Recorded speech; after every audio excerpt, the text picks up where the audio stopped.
Bakit ayaw kumain ng aso mo? Kung ayaw kumain ng aso mo sa loob ng 8 hanggang 12 oras at siya ay nagsusuka at nagtatae, dalhin mo na kaagad ito sa vet para matignan. Pero pag hindi naman nagtatae at nagsusuka ang inyong aso, ay merong ibang underlying issues gaya ng emotional stress. So ano nga ba ang nangyayari bakit ayaw kumain ng aso? Number 1, illness or ang aso mo ay may sakit. Ang pinaka-common na reason kung bakit ayaw kumain ng aso ay meron silang nararamdaman. Para mga tao, pag tayo ay may sakit or meron tayong nararamdaman, may lagnat, sipon, ayaw din natin kumain. At gusto natin mahiga lang at magpahinga at pagkatapos ng ilang araw ay gagaling din tayo. Ganon din sa mga aso. Pero kung ang aso mo ay hindi kumakain at sabay ay nagsusuka at nagtatai siya sa loob ng 8 hanggang 12 oras, ipatingin nyo na kaagad sa vet para hindi siya ma-dehydrate. Number 2, medications or gamot.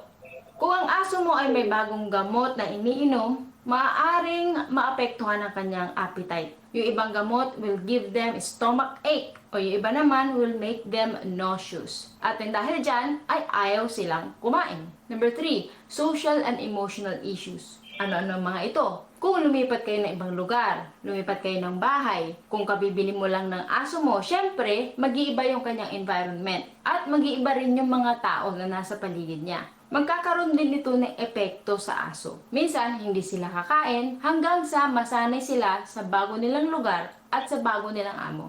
Number 4, dental issues. Pag ayaw galawin ng aso mo ang kanyang dry food, try mong lagyan nito ng konting tubig at i-observe mo. Pag kinain niya ay baka meron siyang dental issues. Ayaw niyang galawin ang dry food kasi matigas ito at nasasaktan ang kanyang ngipin or gilagid. Kung napansin niyo rin na meron siyang bad breath, there's something wrong sa kanyang bibig. Maybe a tooth decay, swollen or infected gums. Ipacheck niyo sa vet para matignan. Number 5, pag wala ang owner. May mga aso na ayaw kumain pag wala yung kanilang mga amo. Pag aalis ka, hindi sila kakain. Pag dumating ka, saka sila kakain. Number 6, time of the day. May mga aso na kumakain lang sa oras na nakasanayan nila.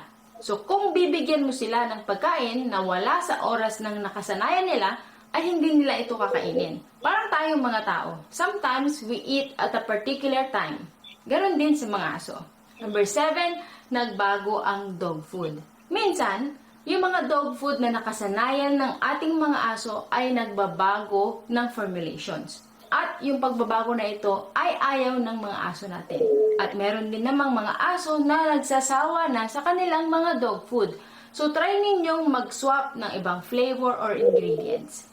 At ayan ang mga posibleng mga rason o dahilan kung bakit ayaw kumain ng aso mo. Sana meron kayong natutunan. Let me know by liking this video and make sure to subscribe for more. Meron ako i-announce na nanalo ng GCash sa susunod na video para sa isang maswerteng subscriber. Kaya, click mo lang ang subscribe at abangan ninyo ang ating mga videos every week. I'll see you again next time only here sa Meeting Kennel. Bye!